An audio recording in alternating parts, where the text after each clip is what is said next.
Good morning.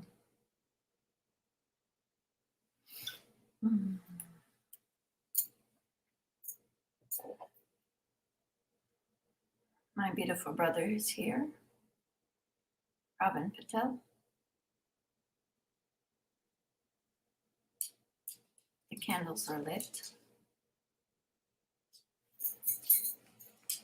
So let's put them into the center of the room.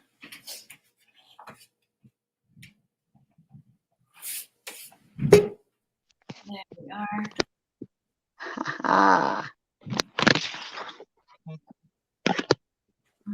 Good morning. Good morning. Hello, Tosh. Yes. It's our prayer and meditation time. Yes, Quiet time. It's a quiet time. A gentle time. Welcome. We're streaming to YouTube. That's right. We're still trying to work out the kinks of streaming to Facebook. So awesome.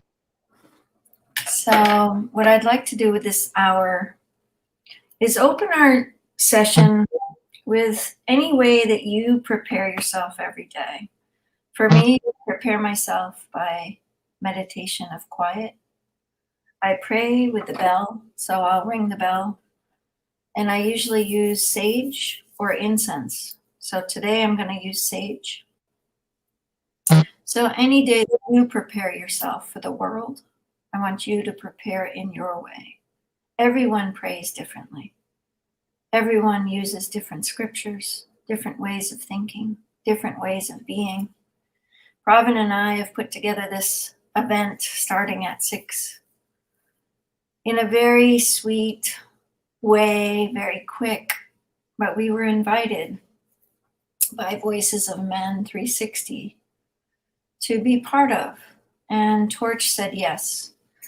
And when we say yes to prayer, to opening, to any way in our lives, to bring forward something grace, something by grace. When something appears, when something comes, if you say yes and you bring action to your heart, you bring action to your healing and your spiritual pathway, you bring action to that blessedness that you want when we say yes. We've got a beautiful day ahead. So let us start to pray for women worldwide and men. But for Women International Day, we open this with an hour of prayer. We open this with an hour of sacred time for each of us to create a time when, if you've had anything happen, maybe to your mom, maybe to your sister, maybe to somebody in your life that's struggling, maybe to somebody in your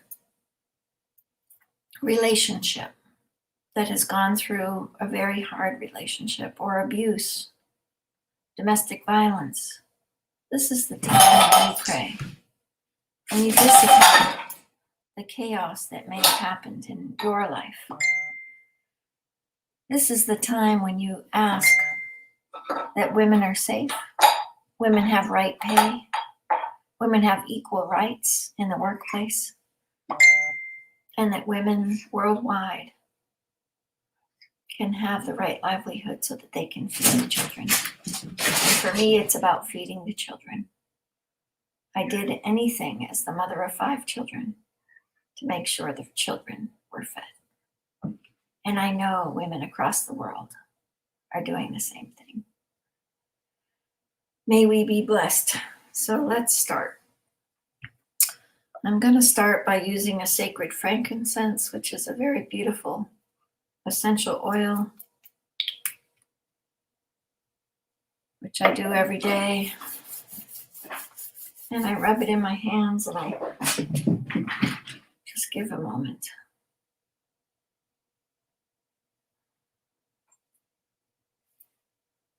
And we bless and we take a moment of prayer. We take a moment of kindness, as our friend Jasmine just got here from the waves of kindness.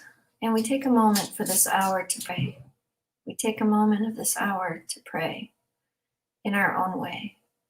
And I'm going to just ring the bell. I'm going to light sage.